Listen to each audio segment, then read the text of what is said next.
노후생활 뉴스입니다. 기초연금 받으시는 분들, 질문 하나만 드릴게요. 여러분 기초연금 통장에 지금 얼마 들어 있으세요? 그 금액, 사실은 지금보다 훨씬 더 많아야 정상입니다. 여러분만 모르고 계시는 겁니다. 아니, 정확히는 아무도 안 가르쳐 줬어요. 여러분, 한 달에 새는 돈은 작습니다. 그런데 1년, 3년, 5년 지나면요. 상상도 못할 금액이 증발합니다. 제가 이렇게 확신하는 이유는 실제로 봤기 때문입니다. 71세 되시는 어떤 분, 기초연금 3년째 받고 계셨어요. 제가 계산기 두드려 봤더니 기가 막혔습니다. 그분이 저한테 하신 말씀 있어요. 이걸 왜 이제 알려주는 거예요? 이거 한마디였습니다. 은행 직원도 얘기 안 해줍니다. 주민센터 가도 기초연금 신청 도와주는 게 끝이에요. 그러니까 어르신들이 알 방법이 없는 구조입니다. 근데 여기서 진짜 무서운 게 뭔지 아십니까? 알고 있는 사람과 모르는 사람의 차이가 이미 벌어지기 시작했다는 겁니다. 통장 잔고 차이가 2배, 3배씩 벌어지고 있어요. 지금 이 순간에도요. 2026년 올해 뭔가가 바뀌었습니다. 정부가 기초연금 받으시는 분들한테 특별한 기회를 만들어 놨어요. 그런데 이게 자동으로 적용되는 게 아닙니다. 여러분이 직접 움직여야 해요. 안 그러면 그 혜택 전부 다 어디로 갈까요? 은행으로 갑니다. 여러분 돈이 아니라 은행 수익이 되는 거예요. 기초연금 신청하는 건 다들 하십니다. 그런데요, 그게 끝이 아니에요. 받기 시작한 이후가 훨씬 더 중요합니다. 제가 오늘 여러분께 단 하나 약속드립니다. 이 영상 끝까지 보시면요. 지금 어디서 돈이 새고 있는지 정확하게 파악하실 수 있습니다. 그리고 더 중요한 거, 그걸 오늘 당장 어떻게 막는지까지 전부 알려드립니다. 단, 중간에 끊으시면 절대 안 됩니다. 마지막에 나오는 5가지 행동 단계 못 보시면 아무 소용 없어요. 자, 정리해 드릴게요. 기초연금 받는 것만으로는 부족합니다. 그 이후가 승부처예요. 그런데 이걸 모르는 분들이 대부분입니다. 지금부터 정확히 뭐가 잘못됐는지, 어느 부분에서 돈이 빠져나가는지 하나씩 짚어드리겠습니다. 그리고 끝에 가면 오늘 당장 실행할 수 있는 구체적인 방법 5가지까지 공개합니다. 구독과 좋아요 눌러주시면 바뀐 정책들을 가장 빠르게 알려드립니다. 댓글로 참여해주세요. 1번 기초연금 다시 금액 확인해보고 싶다. 2번 혹시나 탈날까봐 그냥 뒀다. 지금부터 하나씩 정확하게 짚어드리겠습니다. 기초연금에서 가장 큰 손해가 터지는 지점은 2군데입니다. 첫 번째 함정은 금융정보제공동의서입니다. 70세 정미숙 씨는 신청서를 냈습니다. 그런데 한 달 뒤 탈락 통지서를 받았습니다. 이유는 금융정보제공동의서 미제출이었습니다. 이 서류가 없으면 국가에서 예금, 적금, 주식 계좌를 조회할 수 없습니다. 조회가 안 되면 심사 자체가 불가능합니다. 그래서 자동 탈락입니다. 서류는 주민센터나 국민연금공단에 비치되어 있습니다. 현장에서 작성 가능합니다. 그런데 문제는 이걸 아무도 알려주지 않는다는 점입니다. 신청하러 갔을 때 직원이 챙겨주면 좋은데 바쁜 날에는 그냥 넘어갑니다. 배우자가 있는 경우는 더 복잡합니다. 67세 한철수 씨는 본인 동의서만 제출했습니다. 배우자 김영희 씨 것은 몰랐습니다. 부부 둘 다 동의서를 내야 하는데 한 명 것만 냈습니다. 결과는 탈락이었습니다. 배우자 금융정보제 공동의서가 빠지면 배우자의 예금, 재산을 확인할 수 없습니다. 기초연금은 가구 단위로 심사합니다. 본인 것만 보는 게 아니라 배우자 재산까지 합산해서 판정합니다. 그래서 배우자 동의서가 없으면 무조건 떨어집니다. 그럼 배우자가 동의 안 하면 어떻게 되나요? 신청 자체가 불가능합니다. 법적으로 배우자 동의 없이는 진행되지 않습니다. 두 번째 함정은 변동사항 미신고입니다. 73세 송기철 씨는 3년간 기초연금을 잘 받았습니다. 그런데 작년에 아들이 준 돈 5천만 원을 예금 계좌에 넣어뒀습니다. 올해 정기 확인 조사에서 이게 적발됐습니다. 결과는 지급 정지와 함께 환수 통지였습니다. 변동사항 신고는 의무입니다. 소득이 늘었거나 재산이 늘었거나 배우자가 생겼거나 이혼했거나 이사 갔거나 이런 변동이 생기면 30일 이내에 신고해야 합니다. 신고 안 하면 나중에 환수, 즉 받았던 돈을 토해내야 합니다. 이자까지 붙어서 돌려줘야 할 수도 있습니다. 69세 최영란 씨는 남편 사망 후 단독가구로 바뀌었습니다. 그런데 신고를 안 했습니다. 부부가구 기준으로 계속 받았고 1년 뒤 적발되었습니다. 그동안 받은 돈 중 일부를 환수당했습니다. 배우자 사망, 이혼, 결혼, 이 모든 게 신고 대상입니다. 근로소득이 늘었거나 사업을 시작했거나 부동산을 샀거나 예금이 갑자기 늘었거나 전부 신고해야 합니다. 일시적으로 큰 돈이 들어왔다면 신고하는 게 안전합니다. 정기조사에서 금융거래 내역을 전부 조회합니다. 그때 적발되면 해명하기 어렵습니다. 이 두 가지 함정은 사전에 막을 수 있습니다. 금융정보제 공동의서는 신청할 때 반드시 챙기면 됩니다.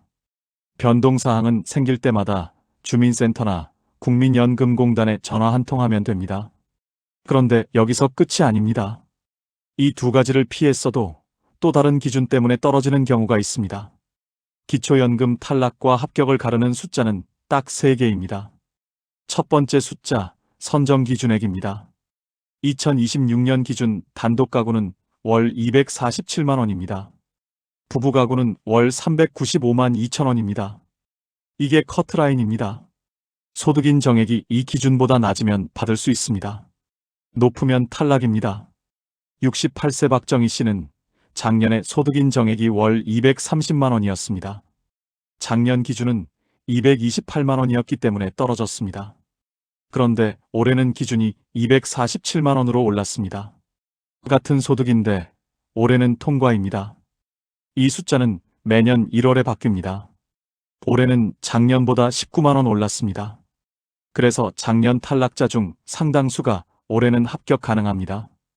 부부가구 395만 2천 원은 두 사람 합산 기준입니다. 남편 혼자 신청해도 부부가구 기준이 적용됩니다. 아내만 신청해도 마찬가지입니다. 부부 중 한 명이라도 신청하면 둘 다 부부가구로 잡힙니다. 두 번째 숫자, 근로소득 공제액입니다. 보통 선정기준액을 월급으로 생각하시는 분들이 계신데 아닙니다. 일하시는 분들은 월급에서 기본 116만 원을 뺍니다. 거기에 추가로 30%를 더 빼줍니다.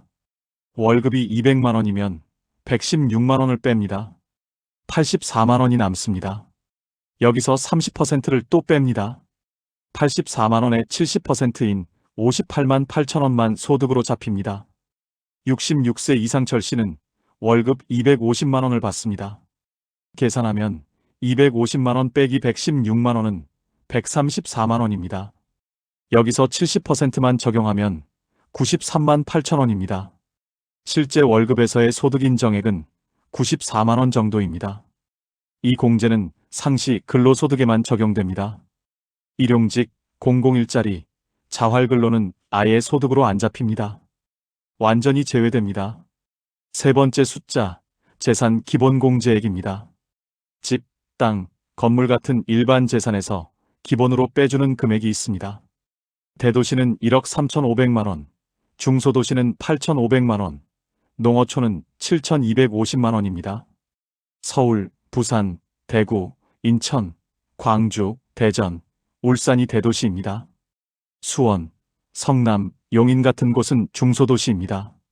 시골군 단위는 농어촌입니다. 71세 강명숙 씨는 서울에 시가 2억 원짜리 아파트를 갖고 있습니다. 여기서 1억 3,500만 원을 뺍니다. 6,500만 원만 재산으로 잡힙니다. 금융재산은 별도로 2천만 원을 빼줍니다. 예금, 적금, 주식, 펀드 전부 합쳐서 2천만 원까지는 공제됩니다. 예금이 3천만 원이라면 2천만 원 빼고 1천만 원만 재산으로 계산됩니다. 이 세 가지 숫자를 알면 내가 받을 수 있는지 없는지 대략 짐작할 수 있습니다. 선정 기준액 247만 원, 근로소득 공제 116만 원 30%, 재산 기본공제 지역별 차등. 이게 핵심입니다. 그런데 이 숫자를 알아도 착각 때문에 신청을 포기하는 분들이 있습니다. 기초연금에 대한 착각 중 가장 큰 것 3가지가 있습니다. 첫 번째 착각, 한번 탈락하면 영구 탈락이다입니다. 71세 조영수 씨는 2023년에 신청했다가 떨어졌습니다. 그 후로 2년간 신청을 안 했습니다. 나는 기초연금에 해당이 안 되는구나 하고 포기했습니다. 그런데 이건 완전히 틀린 생각입니다. 탈락했어도 언제든지 다시 신청할 수 있습니다. 소득이 줄었거나 재산이 줄었거나 선정 기준액이 올랐거나 상황이 바뀌면 다시 신청하면 됩니다. 1년에 한 번이든 3개월에 한 번이든 조건이 바뀔 때마다 신청 가능합니다. 탈락 후에는 수급희망 이력 관리 신청을 같이 하면 좋습니다.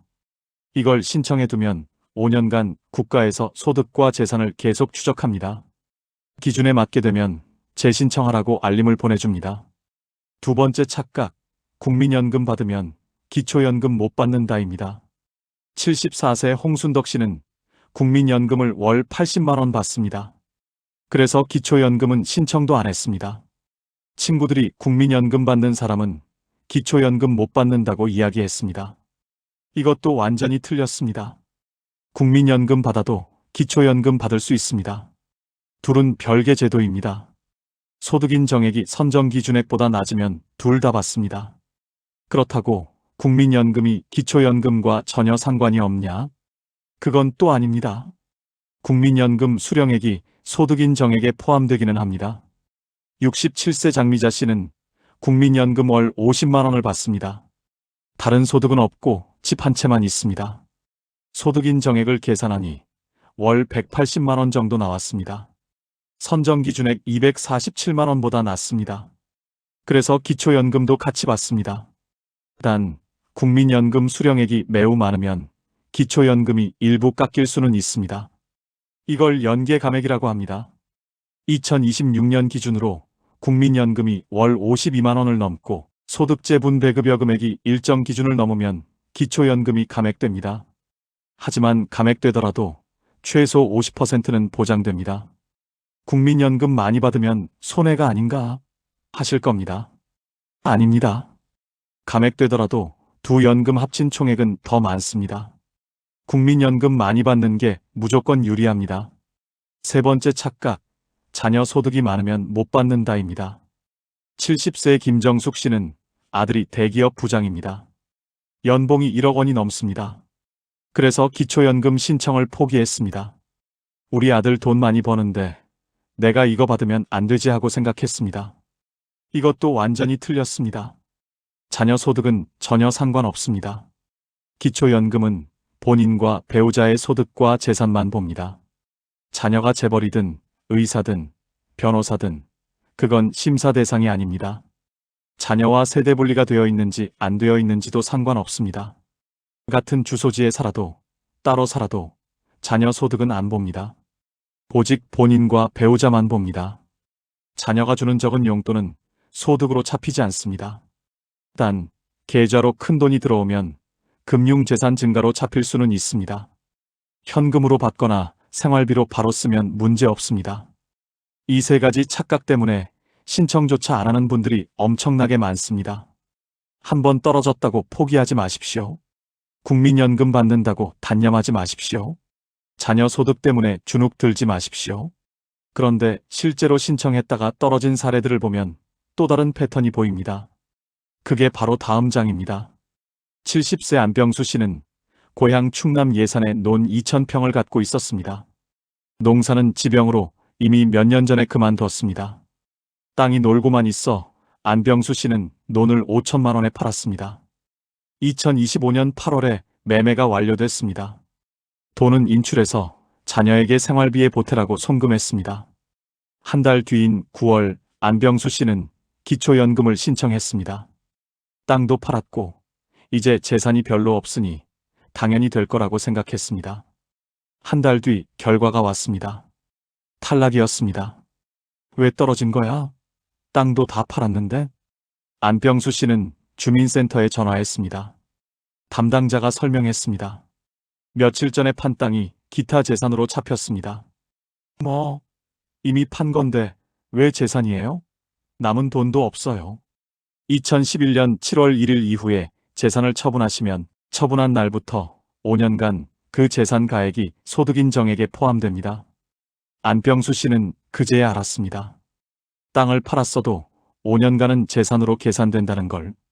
2025년 8월에 팔았으니 2030년 8월까지는 그 5천만 원이 기타 재산으로 잡힙니다. 그럼 5년 동안 못 받는다는 거예요? 네, 그 금액까지 포함해서 소득인정액이 기준을 넘으면 받으실 수 없습니다. 안병수 씨는 계산해 봤습니다. 현금 5천만 원에 예금 3천만 원, 시가 1억 원짜리 집까지 합치니 소득인정액이 월 280만 원 정도 나왔습니다. 선정 기준액 247만 원을 넘었습니다. 왜 이런 규칙이 있을까요? 재산을 급하게 처분한 뒤 기초연금을 받으려는 편법을 막기 위해서입니다. 땅이나 건물을 팔아서 현금으로 바꾼 뒤 숨겨두고 재산 없다고 신청하는 경우를 차단하는 겁니다. 부채 상환, 의료비, 교육비, 장례비, 혼례비 같은 걸로 쓴 건 증빙하면 차감됩니다. 하지만 그냥 생활비로 쓴 건 증명이 어렵습니다. 72세 정순옥 씨는 농지를 8천만 원에 팔았습니다. 그 돈으로 아들 빚 5천만 원을 갚아줬습니다. 나머지 3천만 원은 통장에 남았습니다. 정순옥 씨는 증빙을 준비했습니다. 아들 채무상환 증명서, 이체 확인증을 떼어갔습니다. 그래서 5천만 원은 기타 재산에서 차감됐습니다. 3천만 원만 반영됐습니다. 안병수 씨는 그런 증빙이 없었습니다. 5천만 원 전액이 기타 재산으로 잡혔습니다. 그럼 언제 신청했어야 했나요? 땅을 팔기 전에 신청했어야 했습니다. 논 2,000평의 시가표준액이 3천만 원 정도였다면 농어촌 기본공제 7,250만 원 안에 들어갑니다. 그럼 재산으로 거의 안 잡힙니다. 오히려 팔기 전이 더 유리했습니다. 안병수 씨는 순서를 완전히 거꾸로 했습니다. 기초연금 받으려고 땅을 판 게 오히려 독이 됐습니다. 2030년 8월까지 기다려야 합니다. 5년이 지나면 기타 재산에서 빠집니다. 그때 다시 신청하면 됩니다. 하지만 그 사이 5년간 못 받습니다. 월 35만 원씩 5년이면 2,100만 원입니다. 이 실수는 사전에 상담만 받았어도 막을 수 있었습니다. 재산 처분 전에 주민센터나 국민연금공단에 물어봤어야 했습니다. 담당자가 아마 5년 규칙에 대해 알려줬을 겁니다. 그런데 재산 처분 외에도 서류 하나 때문에 탈락하는 경우가 있습니다. 그게 바로 다음 장입니다. 66세 최영자 씨는 서울 관악구에서 전세로 살고 있었습니다. 전세금은 2억 원이었습니다. 남편은 10년 전에 사망했고 혼자 살고 있었습니다. 최영자 씨는 기초연금을 신청했습니다. 소득은 없었고 재산은 전세 사는 집뿐이었습니다. 예금은 3천만 원 정도 있었습니다. 나는 집도 없고 돈도 별로 없는데 당연히 되겠지. 한 달 뒤 탈락 통지서가 왔습니다. 왜 떨어진 거야? 최영자 씨는 탈락 사유를 확인했습니다. 금융재산이 2억 3천만 원으로 잡혀 있었습니다. 2억 3천만 원? 나 그런 돈 없는데?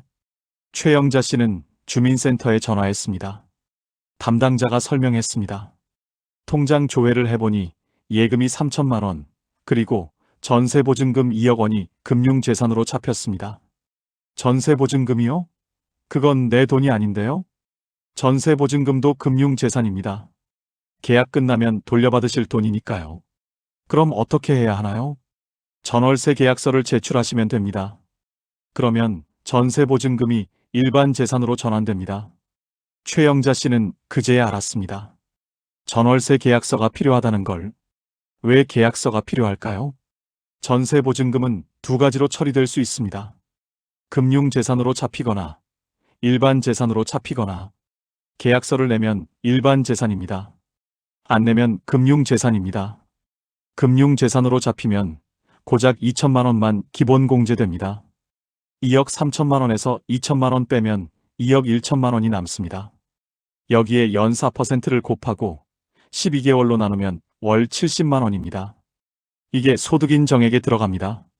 일반 재산으로 잡히면 대도시 기준 1억 3,500만 원이나 공제됩니다. 전세금 2억 원에서 1억 3,500만 원을 빼면 6,500만 원만 남습니다. 여기에 연 4%를 곱하고 12개월로 나누면 월 21만 6천 원입니다.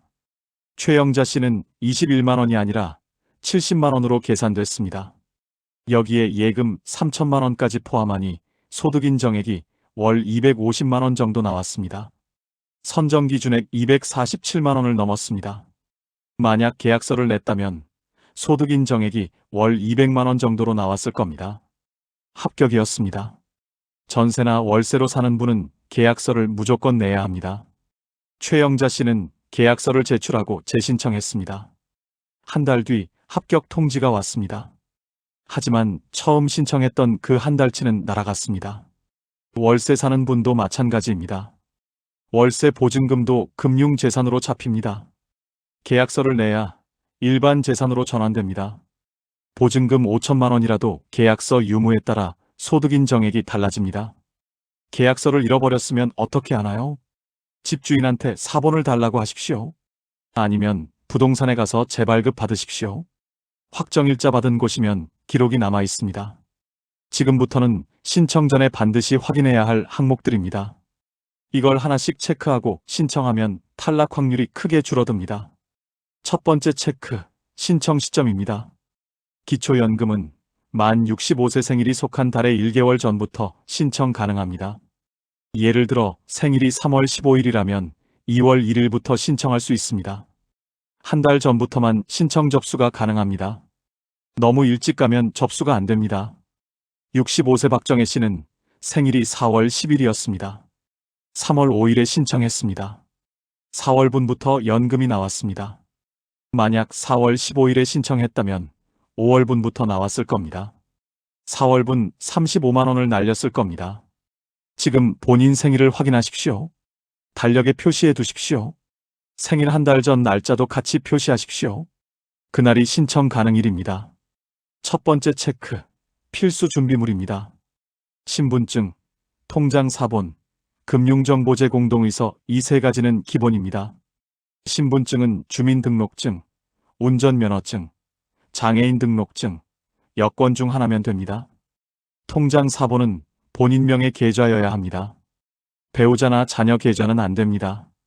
금융정보제 공동의서는 주민센터나 국민연금공단에 비치되어 있습니다. 미리 준비 안 해도 현장에서 작성 가능합니다. 세 번째 체크, 배우자, 금융정보제 공동의서입니다. 배우자가 있으면 배우자 동의서도 필수입니다. 이게 없으면 100% 탈락입니다. 두 가지 방법이 있습니다. 첫째, 배우자를 데리고 가십시오.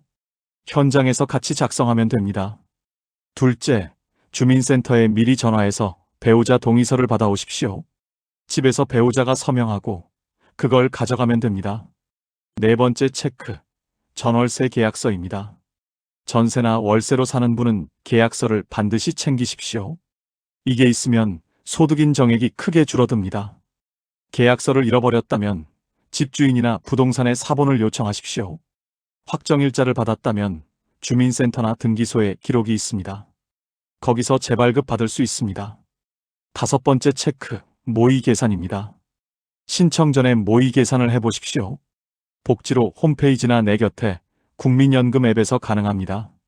모의 계산이기 때문에 완전히 정확하지는 않습니다. 본인이 입력한 자료를 기반으로 계산하기 때문입니다. 실제 결과는 신청 후 공적자료 조회를 통해 나옵니다. 하지만 대략적인 가능성은 확인할 수 있습니다. 모의 계산에서 아슬아슬하게 걸리면 조정 가능한 부분이 있는지 확인해 보십시오. 쓸 돈을 미리 쓰거나 빚을 갚거나 고급 자동차를 처분하거나 이런 방법으로 소득 인정액을 낮출 수 있습니다. 여섯 번째 체크, 수급희망 이력 관리 신청입니다. 만약 신청했는데 떨어지면 수급희망 이력 관리를 같이 신청하십시오. 이걸 해두면 5년간 국가에서 소득과 재산을 추적합니다. 기준에 맞게 되면 재신청하라고 알림을 보냅니다. 신청할 때 같이 할 수 있나요? 신청서 제출할 때 수급희망 이력 관리 신청서도 같이 내면 됩니다. 탈락 후에도 신청 가능합니다. 이 6가지만 체크하고 가면 실수 대부분을 막을 수 있습니다. 신청 시점, 준비물, 배우자 동의서, 전월세 계약서, 모의 계산, 수급희망 이력 관리. 이걸 종이에 적어서 가져가십시오. 기초연금 신청이 끝났다면 같이 확인해야 할 제도가 5가지 있습니다. 첫 번째, 국민연금입니다. 기초연금을 받는다고 해서 국민연금을 포기하면 안 됩니다. 둘은 별개입니다. 오히려 둘 다 받는 게 유리합니다. 국민연금은 만 63세부터 조기 수령 가능합니다. 정상 수령 나이는 출생 연도에 따라 다릅니다. 1969년생 이후는 만 65세입니다. 66세 오석규 씨는 국민연금을 63세에 조기 수령했습니다. 월 45만 원을 받습니다. 65세 때 기초연금도 신청했습니다. 월 30만 원을 받습니다. 합쳐서 월 75만 원입니다. 만약 오석규 씨가 국민연금을 65세에 정상 수령했다면 월 54만 원을 받았을 겁니다. 조기 수령 감액률이 18%니까요. 하지만 2년 먼저 받는 게 더 이득이라고 판단했습니다. 그 판단은 본인의 경제 상황에 따라 달라집니다. 국민연금 수령 시기는 본인 선택입니다. 조기 수령하면 감액되지만 일찍 받습니다. 연기 수령하면 증액되지만 늦게 받습니다. 본인 건강 상태, 생활비 필요 시점을 고려해서 결정하십시오. 두 번째, 노인장기요양보험입니다. 65세 이상이거나 노인성 질환이 있으면 장기요양 등급을 신청할 수 있습니다. 등급을 받으면 방문요양, 방문목욕, 주야간 보호센터 같은 서비스를 받을 수 있습니다. 기초연금이랑 무슨 상관이냐? 돈 문제입니다. 요양 서비스를 받으려면 비용이 듭니다. 기초연금으로 그 비용 일부를 충당할 수 있습니다. 74세 장순희 씨는 장기요양 3등급을 받았습니다. 주 3회 방문 요양 서비스를 이용합니다. 본인 부담금이 월 20만 원 정도 나옵니다. 기초연금 35만 원에서 20만 원을 쓰고 나머지 15만 원으로 생활합니다. 장기요양 등급은 국민건강보험공단에 신청하면 됩니다. 전화 1577-1000번으로 신청 가능합니다. 직원이 집으로 방문해서 조사합니다. 세 번째, 주택연금입니다. 집이 있는 만 55세 이상은 주택연금 가입이 가능합니다. 집을 담보로 잡고 매달 연금을 받는 제도입니다. 기초연금 받아도 주택연금 받을 수 있습니다. 하지만 주의할 점이 있습니다. 주택연금을 받으면 그 금액이 소득으로 잡힙니다. 그래서 기초연금 소득인 정액이 올라갑니다. 69세 김철호 씨는 시가 3억 원짜리 아파트가 있습니다. 주택연금에 가입하면 월 약 90만 원을 받을 수 있습니다. 하지만 그 90만 원이 소득인 정액에 포함됩니다. 그럼 선정 기준액을 넘어서 기초연금 탈락 가능성이 있습니다. 김철호 씨는 계산해 봤습니다. 주택연금 90만 원과 기초연금 35만 원 중 어느 쪽이 유리한지. 주택연금이 더 많으니 주택연금을 선택했습니다. 주택연금은 한국주택금융공사에서 운영합니다. 전화 1688-8114번으로 상담 가능합니다. 가입 전에 반드시 소득인 정액 계산을 해보십시오. 네 번째, 국민연금 수령 시기 선택입니다. 국민연금은 63세부터 조기 수령, 65세 정상 수령, 66세 이후 연기 수령이 가능합니다. 이 선택이 기초연금에도 영향을 줍니다. 국민연금을 많이 받으면 소득인 정액이 올라갑니다. 그래서 기초연금 탈락 가능성이 있습니다. 또 국민연금이 일정 금액을 넘으면 기초연금이 감액됩니다. 67세 정혜준 씨는 국민연금을 66세부터 연기 수령했습니다. 월 70만 원을 받습니다. 소득인 정액을 계산하니 월 240만 원 정도 나왔습니다. 선정 기준액 247만 원보다 낮아서 기초연금도 받습니다. 하지만 국민연금 연계 감액이 적용되어 기초연금은 월 25만 원만 받습니다. 국민연금 수령 시기는 신중하게 결정하십시오. 조기 수령하면 금액이 줄지만 기초연금은 더 많이 받을 수 있습니다.